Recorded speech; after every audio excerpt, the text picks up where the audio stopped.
are symbolically tied to one another.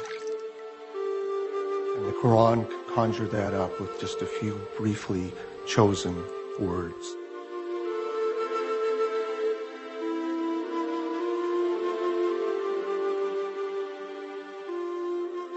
Yet for all the imagery of paradise in the Quran, there was no easy description of God.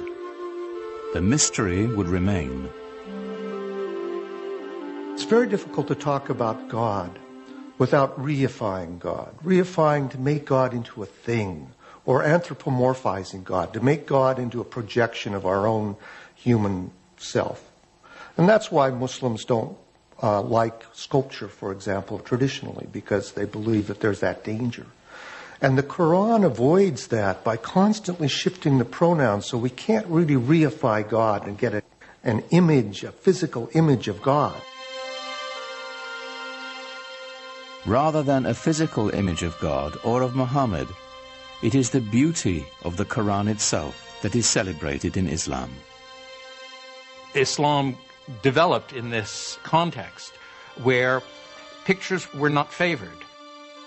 The Quran, as it was revealed, was God's representation on earth, and Muslims felt from a very early time that the only just representation of God's word, was the Quran itself, not any picture of God, certainly not, because you couldn't represent God, and certainly not a picture of Muhammad, because he wasn't divine.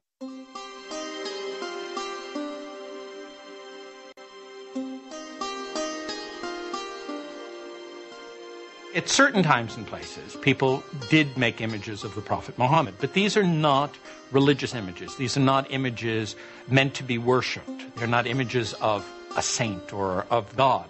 They are images of Muhammad as a historical figure. He's sort of given honor by having a very bright blue background or a white cloud near him, but he's not otherwise distinguished from the other characters in the story. At other times, people did represent the Prophet, but he was always represented with a white cloth over his face to hide his face, so that there were different approaches to doing this. But in all of these are not devotional images. You're not supposed to look at them and pray towards them. You're to learn more about the history of your religion, with the emphasis on history from them. As Muhammad's community grew, so did the opposition. People, of course, were skeptical and said, look, if you're a prophet, where's your miracle? And the prophets in the Quran, Moses had miracles, Jesus had miracles. Where's your miracle? The Quranic answer to that challenge is, this is the miracle, this Quran.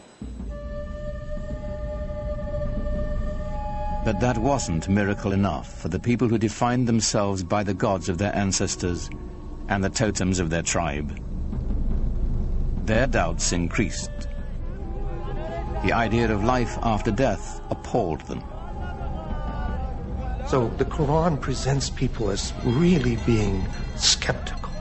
You mean to tell me that after I die and my body has gone back to the elements and I've been putrefied, that I'm going to be put back together again and brought back to life? That, of any of the messages in the Quran, that struck the people of Arabia as being the most hard to believe. Muhammad also spoke of eternal damnation for the unjust. He used the language of apocalyptic imagery, talking about the signs of the ends of time, when the mountains crumble, when the skies are rolled up like scrolls, then you will know what responsibility you bear for your actions. There are references to those who are unjust going to the fire. To the non-believers, the divine reckoning Muhammad invoked was an outrage. His dismantling of their heritage and customs, deeply unsettling.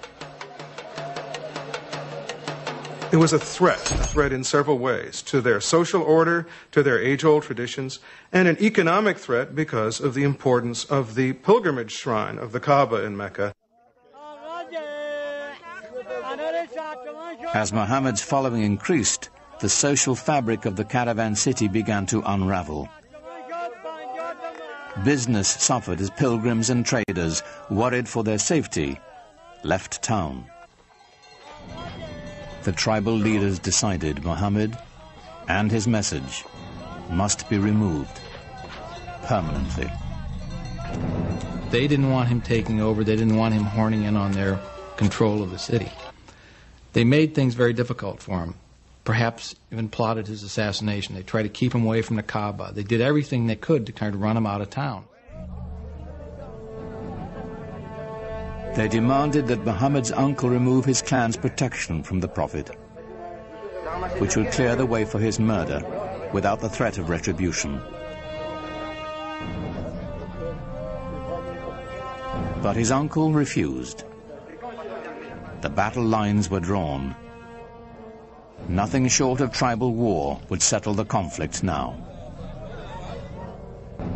Muhammad is clearly asked to do extraordinary things, to tell the Bedouin to give up many of their notions of multiple gods, to give up their attachment to their ancestors and their tribal warfare in the way they had, things that could and did make him the object of scorn, persecution, and an attack.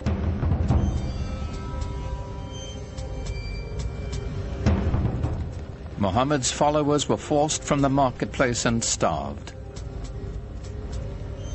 Those without clan protection were tortured and killed.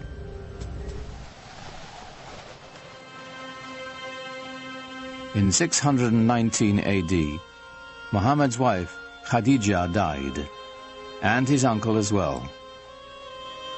Gone were his first great love and his only protector. Here at last was the opportunity his enemies had been waiting for.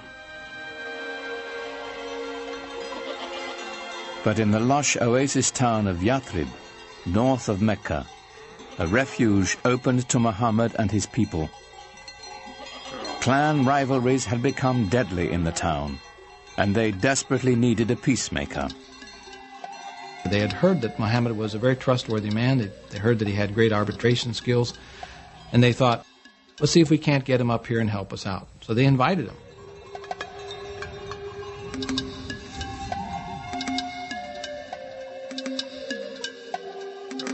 Muhammad agreed to travel to Yathrib and settle their disputes in exchange for a safe refuge for his people.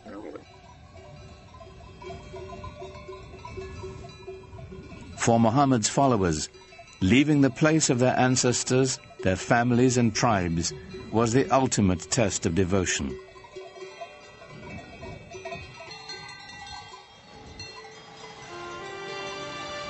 In doing so, they began a new community, a new tribe.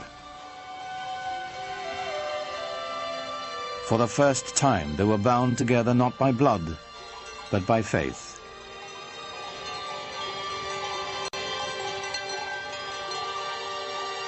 In the course of a single caravan journey, Islam marks its true beginnings. Their journey is known as the Hijrah. 622 in the Christian calendar marks the Muslim year 1.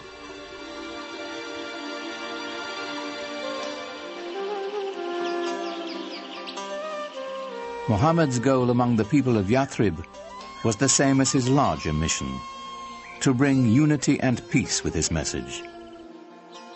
He was asked to be a Solomonic figure, to mediate tensions between tribes that seemed intractable. As his work succeeded, the town would become known as the City of the Prophet, Medina. Muhammad's great task in Medina was to try and bring together these various groups and to try and forge a community of believers in a way that would bring people together in a sort of harmony. To the divided clans of Medina, Muhammad offered a vision of solidarity. But even as he spread the word of Islam, he didn't challenge the beliefs of other faiths. Islam sees itself in relationship to the earlier revealed religions of Judaism and Christianity and treats them as people of the book.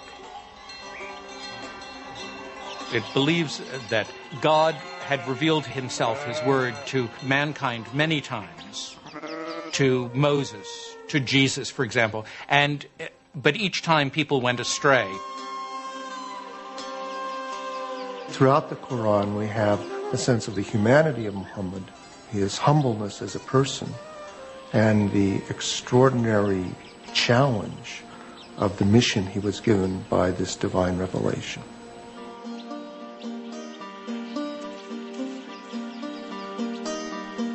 As the Muslim community grew in Medina, a life of simple devotion and ritual developed.